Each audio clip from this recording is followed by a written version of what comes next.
ఒడిశలు ఎట్లుంటుందంటే దానికి 2 కొనలు ఉంటాయి. కాడ్బెల్ కొన్నట్లుగానే 2 కొనలు ఉంటాయి. ఇటొక్క కొన ఇటొక్క కొన, మధ్యలో రాయి పెడతారట. మధ్యలో రాయి పెడతారు.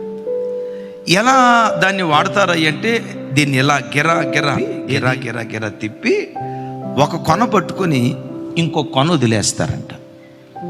ఎప్పుడైతే ఆ కొన వదిలేశారో మధ్యలో ఉన్న రాయి రివ్వుమని దూసుకుంటూ శత్రువు నుదుట తాకి కుప్పలాగా వాడు కూలేటట్లుగా చేస్తుంది ఒడిశల్లో ఉన్న రాయి.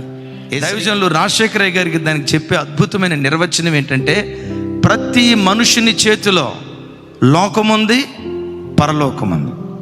పరలోకం చేతిలోనే ఉంది, భూలోకం చేతిలో ఉంది. 2 మన చేతిలో ఉన్నాయి. అయితే రెండింటిని పట్టుకొని దేవా నన్ను వాడుకో, దేవా నన్ను వాడుకో, నీ సేవలో నన్ను వాడుకో, నా ద్వారా సాతాను రాజ్యాన్ని కోల్చాలని 2 పట్టుకొని జీవితాంతం ఊపినా ఇంత కార్యం కూడా జరగదు. నీ ద్వారా దేవుడు ఏదైనా ఒక కార్యం జరగాలంటే ఒక కొనను పట్టుకోవాలి, 2వ కొనను వదిలేయాలి.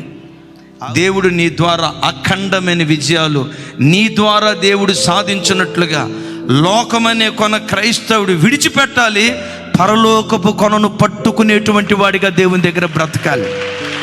లోకంలోనే బ్రతుకుతాం, కూర్చున్నా లేచిన ప్రభా నేను లోక సంబంధిని కాదు. ఎందుకు? మీరు లోక సంబంధి కాదు కదా, మీరు పరలోక సంబంధిగా బ్రతికారు కదా.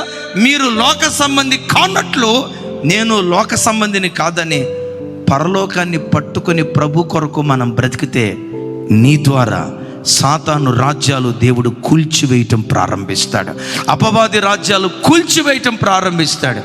వాటన్నిటికీ మించి మహిమ కలిగిన రారాజుగా మధ్యాకాశంలో ప్రభు ప్రత్యక్షమైనప్పుడు నిష్కలంకమైన పెండ్లి కుమార్తెగా ఆయన ఎదుర్కొనే భాగ్యం దేవుడు మనకు అనుగ్రహిస్తాడు. అమలారా ఐలారా, ప్రాణం పోక యేసయ్య రాక ఎవ్వడికి తెలియదు. చెడ్డ దినాల్లో బ్రతుకుతున్నాం. ఇంకా కొన్ని సంవత్సరాల తర్వాత చూస్తే నీతిగా బ్రతికే వాళ్ళను భూమి మీద మనం కనుగొనగలుగుతామా, పవిత్రంగా బ్రతికే వాళ్ళను మనం కనుగొనగలుగుతామా అని ఓ భక్తిపరుడికి భయాన్ని పుట్టించే చెడ్డ దినాల్లో బ్రతుకుతున్నాం. ఇలాంటి దినాల్లో నిన్ను నీవే పవిత్రపరుచుకుంటూ ఇహలోక మాల్యం నీకు అంటుకోకుండా నిష్కలంకమైన భక్తి జీవితం చేసే కృప దేవుడు మనందరికీ దయచేయును గాక.